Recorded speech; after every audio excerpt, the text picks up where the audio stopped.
उत्तराखंड की 5 सीटों पर पहले चरण के लिए मतदान कल यानी 19 अप्रैल को होना है। 19 अप्रैल से 55 प्रत्याशियों के भाग्य 4 जून तक ईवीएम में कैद हो जाएंगे। अब देखना होगा कि कौन प्रत्याशी जनता को रिझाने में कामयाब हो पाया है। प्रत्याशियों का ये इम्तिहान खुद को अपनी अपनी पार्टी के सामने प्रूव करने का भी होगा। खासकर बात अगर भारतीय जनता पार्टी की करें तो यहाँ प्रत्याशियों के साथ साथ सरकार के मंत्रियों और पार्टी विधायकों का भी इम्तिहान होगा। परीक्षा उन पूर्व विधायकों की भी होगी जो कांग्रेस छोड़कर भाजपा में शामिल हुए हैं। चुनाव में पार्टी यह देखेगी कि भाजपा में आने के बाद पूर्व विधायकों ने पार्टी प्रत्याशियों को कितना फायदा दिलाया।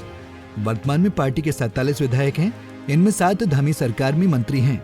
सूत्रों के मुताबिक केंद्रीय नेतृत्व ने इन विधायकों और मंत्रियों की चुनाव सक्रियता और प्रदर्शन की परख करने के लिए पर्यवेक्षक भी लगाया है। गढ़वाल संसदीय क्षेत्र से उत्तराखंड सरकार में सतपाल महाराज, डॉक्टर धन सिंह रावत और सुबोध उनियाल पर पार्टी प्रत्याशी को अपने चुनाव क्षेत्र और उसके बाहर बढ़त दिलाने का दारोमदार है। तो वहीं हरिद्वार सीट पर प्रेमचंद अग्रवाल और टिहरी सीट पर गणेश जोशी, अल्मोड़ा सीट पर रेखा आर्य और नैनीताल सीट पर सौरभ बहुगुणा के दमखम की भी परीक्षा होगी। तो टिहरी संसदीय सीट पर भाजपा के 11 विधायक हैं। इन विधायकों के सामने पार्टी प्रत्याशी के पक्ष में जनता से मतदान कराने की चुनौती होगी। इसके साथ साथ पुरोला से पूर्व विधायक मालचंद और गंगोत्री में विजयपाल सिंह सजवाण और टिहरी दिनेश धने के भाजपा में शामिल होने के बाद उनके दमखम को भी परखा जाएगा। अब बात अगर गढ़वाल संसदीय क्षेत्र की करें तो इस सीट पर भाजपा के 14 में से 13 विधायक हैं। बद्रीनाथ सीट पर पहले कांग्रेस के विधायक थे, वो भी अब भाजपा में शामिल हो गए हैं। ऐसे में सीट पर विधायकों की चुनौती और भी बढ़ जाएगी।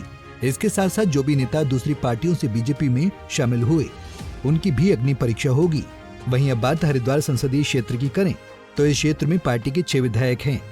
ऐसे में सबसे ज्यादा चुनौती विधायकों को इसी सीट को जीतने में होगी। इसके साथ साथ जो नेता दूसरी पार्टी से भाजपा में शामिल हुए हैं उनकी भी परीक्षा होगी। अब अल्मोड़ा संसदीय क्षेत्र की बात करें तो इस सीट पर 9 विधायकों की प्रतिष्ठा दांव पर होगी।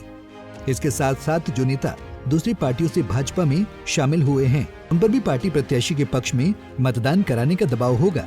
अब बात नैनीताल उधम सिंह नगर संसदीय क्षेत्र की करें तो इस क्षेत्र में भी 9 विधायकों को पार्टी हाईकमान के सामने खुद को प्रूव करने की चुनौती होगी।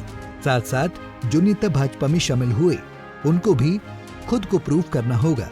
बहरहाल कल उत्तराखंड में पहले चरण के लिए मतदान होने हैं। ऐसे में देखना होगा कि जनता किसको आशीर्वाद देती है। Bureau report, Punjab Kesari TV. हमसे जुड़े रहने के लिए हमारे YouTube चैनल को सब्सक्राइब करें और नई वीडियो की नोटिफिकेशन के लिए बेल आइकॉन को दबाएं।